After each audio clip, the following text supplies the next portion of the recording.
What's up, posers?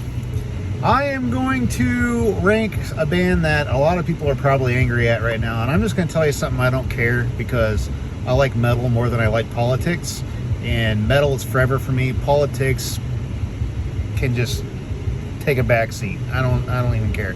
But I'm going to review, or not review, but rank the band Iced Earth. I'm going to start with my favorite, go down to my least favorite album, and well, let's see here. I'm going to do it all off the top of my head, so it's going to be interesting. I'll have to think on some of these, but I can say first and foremost, my favorite is Night of the Storm Rider. Night of the Storm Rider to me it's just such a fun album, because it's just got like a really dark intensity to it that you can really feel in the music, and it just has a lot of really cool riffs and ideas throughout all the songs. I love how it's just a big roller coaster ride of riffs. And so I'm gonna have to put Night of the Storm Rider first. Second, I would have to say, and people probably think I'm nuts here, but the first album, the first self-titled album. And the reason why, it's kind of the same thing with Night of the Storm Rider. I just love the riffs. As a matter of fact, some of the riffs on this album are probably some of the best they've ever had. And that's just me. But say what you want about Gene Adams' voice. No, it's not. He's not great technically, but he kind of grew on me over time. He kind of fits the early rawness of the first Iced Earth album, so I can deal with that. Third, I'd probably have to say Burnt Offerings. Again, this is probably one of Schaefer's most creative efforts. It's not just because it's dark or anything, but it really is a powerful album. You could really feel the anger. I know Schaefer was real angry around this time. He was just like really in a dark place, and it really freaking shows on Burnt Offerings. So yeah, I'm going to put that on there.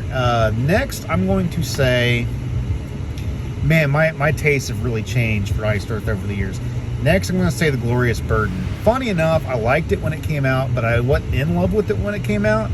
But now, I think it's one of the best albums they've ever done. The Gettysburg trilogy is just phenomenal. So I think... and of course the album's really good. There's a few tracks I don't like too much, but most of it I think is really good. Next, I would have to go with, okay, this is tough, probably Something Wicked This Way Comes. That was my first Iced Earth album, the one that got me into the band. And it's funny, because when I first got it, I loved it, and then it kind of like I've kind of outgrown it in some ways. Like, there's too many ballads. It goes from heavy song ballad, I'll like for like first half of the album, and then it does kind of keep the momentum from like building up. But it's a good album though. It really is. It really is. Next, I'll probably have to say Horror Show. Horror Show. It really is one of Schaefer's most creative outputs. There's a lot of really cool ideas on there. Like the Phantom Opera Ghost just has a lot of really cool ideas. Some really epic moments in like Damien. Any album that kicks off with a song like Wolf is just, yeah. So yeah, I'll have to say Horror Show. And then next, I'll say Dark Saga. The Dark Saga is an album that I like, but it's a bit simplistic, a little too simplistic. Like, there's a lot of places where there could have been probably a real solo, but there wasn't. And, I just felt like there's just a couple riffs per song, and there's just not much going on musically, but it's still good. It's memorable. So that's kind of, where it shines. It is memorable. So, but after that, let's see here. I'm probably going to have to go with probably Incorruptible next.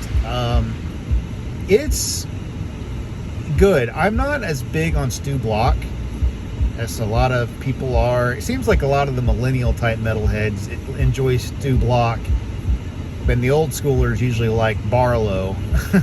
I personally like Barlow, even though I'm technically a millennial, unfortunately. But so yeah, so I'll have to say that's my favorite of the Stu Block albums. Next, I'll probably have to go with Dystopia, and that's mainly because the songs, I do think the songs are decent. I don't really care much for the overall tone, and again, this Stu Block isn't really totally my cup of tea, even if he is talented. But at least there's some pretty good songwriting on it. Next, I would say I would have. Oh boy, next, this is where it starts to get a little hard. Next, I'll say, what is that one? Boy, here's that one that you know, that one.